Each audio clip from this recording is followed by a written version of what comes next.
Hey guys, it's Gus. Today we're going to be going through how to make your own Axial SCX24 6x6. We're going to be going through how to make your own through axle and how to do the frame extension, and that will be about all we'll probably get through on part one. As you can see here, we still got a lot to do. This is going to actually be a tow truck. This is a customer build that I'm doing, and we'll get right into it. So here we go. Okay, the first thing I did was to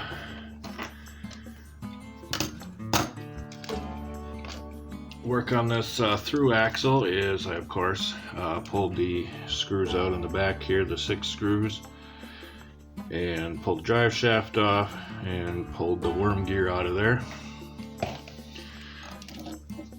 And then I got a little ahead of myself here. I trimmed that worm gear shaft off just a little bit. I'm on focus here. And because that's going to be gone. And then what I did is I measured it with this, which ended up being it's supposed to be 3 millimeter, but it is actually in inches it was 0.117. So I adjusted it, if you can see here, hard to see, but 0.0585, which is 0.117 cut in half. And then I just used that and scribed the center of the hole here. And I drilled just the center, and I didn't drill it all the way in yet with my drill press. After I of course used my center punch to get the hole marked, but I used a 3/32 just to get the hole started, and I drilled it in here just a little bit. And then what I'm going to do is grind this edge off, and once I get this flush with the top, then I will finish drilling it with the correct drill size. I do have a machiner's drill kit, and I do happen to have one that is a 3 millimeter size. So I will then finish drilling this out with a 3 millimeter size, and once we get that done, then I'm going to cut a small little slot for a pin, put that in, and then I will machine the end of the pin for the drive shaft. It's got a flat spot on it, and then we'll put the hole in it for the screw. And then we will have to put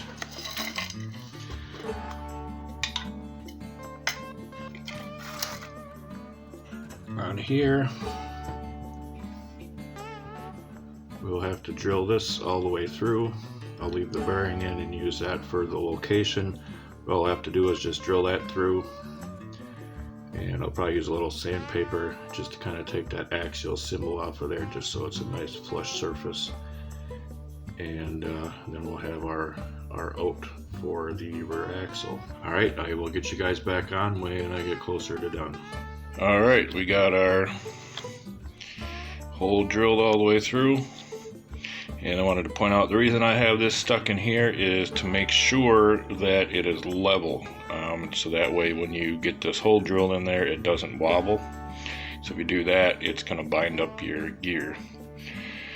So I got that drilled in. It's down in there about 6 mils.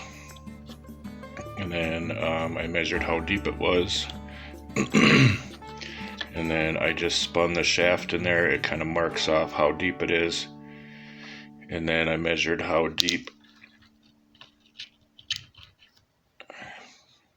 long this one is, so then I know how long to add on, and then I knew how long to make this piece. So now I just need to drill a hole for the pin and put a flat spot in it, and then drill a hole for the drive shaft screw, and then we're ready to put her back together. So it's kind of hard to see here, but I got my little shaft made. Got our piece for the drive shaft hook on, and this is the piece that will go through into the gear. I got my gear all smoothed off. I got my hole.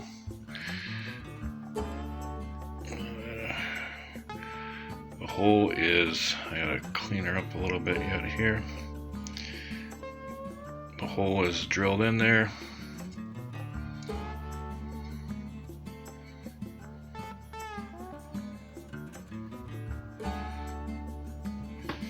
Fits in there nice and snug. And so then the front will hook up normal, and then we'll have this will stick out the back of the rear cover, like so.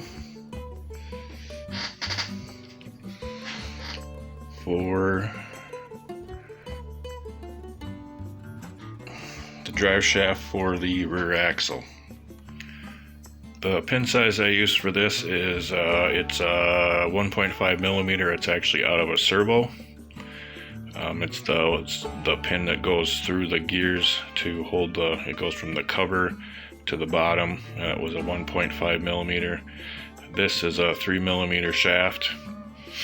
And then I used a 1.5 millimeter drill bit to drill this out, and then I just used a file to flatten this out until it was the same as the other side. And then to get that notch in there,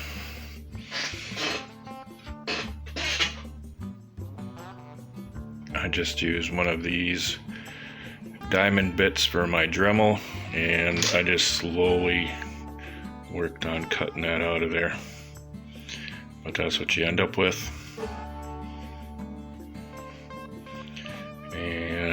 And we should be good to go to get the rest of it put together. Okay, we got her all put back together. I got the second one all tore apart. It's all laying in a pile over here with the other one. And I got the frame rails here. And what we're gonna do is I'm going to cut the frame. This is the back of the frame. I'm going to cut that off right here, and it's going to be just a hair short, so I'm going to use a section of this probably, or possibly a piece off the front, but another section of the frame anyway, to lengthen this out where it hooks onto the frame there. Alright, I'm going to go ahead and cut those off, and then we'll see how long I need to make the extension pieces, and then we'll get those welded together. So, I got to edit my video, and it turns out I messed up and forgot the record part. The last part we were on was I was cutting the frame rails and getting those on there. If you can't tell, I already got that all done. What I did was I cut the stock skid, which is this part here for the transmission. I cut that part off, cut it in half, and then so I had a place to mount my links. Those are mounted up in there. That's where that is hooked up. For the links, that is a upper link. The kits come with extra links, so what I did was I put upper links on the bottom, and then on the top I just used some what are they, short grub screws, about yay big. I think they're about a 1/4 inch long, maybe 3/8, and just drill the hole in the link. You cut it to length, drill the hole in the link, and then just screw them together like you do with a regular link. And then welded the chassis together, mounted our shocks all up there, and now we got our suspension. And then for the drive shaft, this is a front drive shaft that I used. and that worked out perfect for this back one. I wanted to keep right about 1/4 of an inch between the back tires to make it look more scale, so they weren't spaced out too far. And I think I ended up with just over, I think it's like 5/16, maybe 3/8 of an inch, or about 10 millimeters, I think it was. And then so everything fits up on there pretty good. So now I just got to go through. I still haven't finished up sanding down my welds and everything yet. Get that all cleaned up. And that's where we're going to leave off on this video. I do have the truck further along, but I had to tear it apart to show you that little section on how I did the back here. And stay tuned for the next episode where we put the rear part on. It's going to have a wrecker boom on it with a operational winch and a few other odds and ends. We got some Power Hobby shocks we're going to be throwing on there. So stay tuned, and that's all we got for today. See you next time.